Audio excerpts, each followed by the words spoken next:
አስባችሁታል? ገና ከኢንተርቪው እንደወጣችሁ ገና ኢንተርቪውም ሳያልቅ ለስራው ኮንሲደር አለመደረግ። ያውም ኳሊፋይድ ናችሁ፣ ሲቪ አልቀረ፣ ኤክስፔሪየንስ አልቀረ፣ ግን ትናንሽ በሚባሉ ሚስቴኮች ይሄን የስራ እድል ማጣት ከባድ ነው። ለዛ ነው ዛሬ ኢንተርቪው ላይ የምትሰሯቸው ቀላል የሚመስሉ ግን ትላልቅ ሚስቴኮችን የምናወራው። እርግጠኛ ነኝ በዚህ ቪዲዮ መጨረሻ ኢንተርቪው ላይ እንዴት ኮንፊደንስ ሆናችሁ መቅረብ እንደምትችሉ ብዙ ትማራላችሁ። ከዛ ደግሞ የምትፈልጉትን ስራ እንደምታገኙ አልጠራጠርም። ቀጥታ ወደ ፖይንታችን እንሂድ። አንደኛ ኢንተርቪው የሚጀምረው ገና ወደ ቢሮ እንደገባችሁ ነው። ከጥያቄዎቹ ሁሉ በፊት ቦዲ ላንጌጅ በጣም ማተር ያደርጋል። ጥናቶች እንደሚያሳዩት ከ50% በላይ የሆኑ ለኢንተርቪው የሚቀርቡ ሰዎች የሚወድቁበት ምክንያት ፑር ቦዲ ላንጌጅ ስላላቸው ነው። በእርግጥም ቦዲ ላንጌጅ ብዙም ከስራው ጋር ላይገናኝ ይችላል። ነገር ግን ምን ያህል ዝግጁ እንደሆናችሁና ምን ያህል በራሳችሁ እንደምትተማመኑ የሚፈትኑበት መንገድ ነው።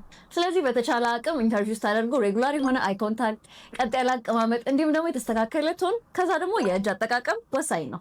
ሁለተኛ ኢንተርቪው ስለእናንተ የምታወሩበት መድረክ ነው። ማለትም ብቃታችሁን፣ ማንነታችሁን የምታስረዱበት ሰው አነሳሳሪ የሆኑ ወሬዎችን ማብዛት እንዲሁም ደግሞ በጣም ዝም ማለት አያስፈልግም። በተቻለ መጠን ስትራክቸርድ የሆነ ንግግር ማድረግ፣ ከዛ ደግሞ አጠር ያለች መሆን አለበት። ጥያቄዎችን ስትመልሱ ታዲያ ችሎታችሁን፣ እውቀታችሁን እንዲሁም ደግሞ ኤክስፔሪንሳችሁን በሚናገር መልኩ ብታደርጉት በጣም ተመራጭ ነው። ብዙ ፐርሰናል የሆኑ እንዲሁም ደግሞ ፕራይቬት የሆኑ ዲቴሎችን ላለማውራት ሞክሩ። ሶስተኛ አብዛኛው ሰዎች የሚሳሳቱት ነገር ይሄን ተምሬያለሁ፣ ይሄን አድርጌያለሁ ብሎ ማውራታቸው ነው። ነገር ግን ብዙዎቹ ሪል ላይፍ የሆነ ኤክስፔሪየንስ የላቸው። ብዙ ቀጣሪ ደግሞ መስማት ወይም ማወቅ የሚፈልገው ሪል ላይፍ ላይ ያጋጠማችሁን ቻሌንጅ እንዴት ፌስ እንዳደረጋችሁት፣ ከዛ ደግሞ ያገኛችሁትን ሪዛልት ነው። ስለዚህ ኢንተርቪው ላይ ስትቀርቡ መሬት ላይ ያጋጠማችሁን ችግሮችና የእናንተን ስኪል ተጠቅማችሁ እንዴት ሶልቭ እንዳደረጋችሁት ሜንሽን ማድረግ እንዳትረሱ። ይህንን ለማድረግ ደግሞ ሲቹዌሽን አክሽን አውትከም ፍሬምወርክን ተጠቀሙ። አራተኛ ኢንተርቪው ላይ እስኪ ስለራስህ ንገረን ወይም እስኪ ስለራስሽ ንገሪን የሚሉ ጥያቄዎች አይቀሩ።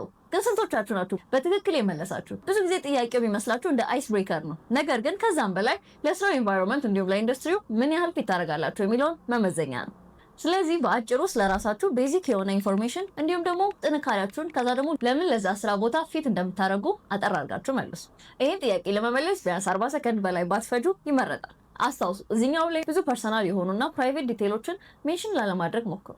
አምስተኛ አንዳንድ ጊዜ ለተፈለገው ስራ ኳሊፋይ ላትሆኑ ትችላላችሁ ወይም ደግሞ ኤክስፔሪየንስ ሊያንሳችሁ ይችላል።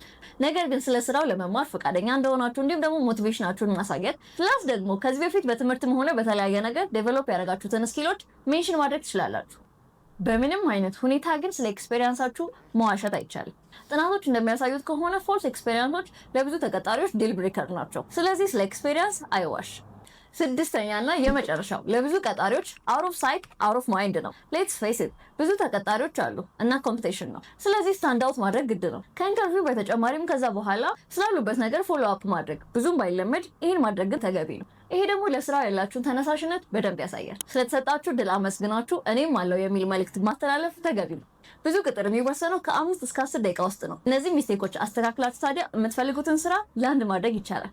መልካም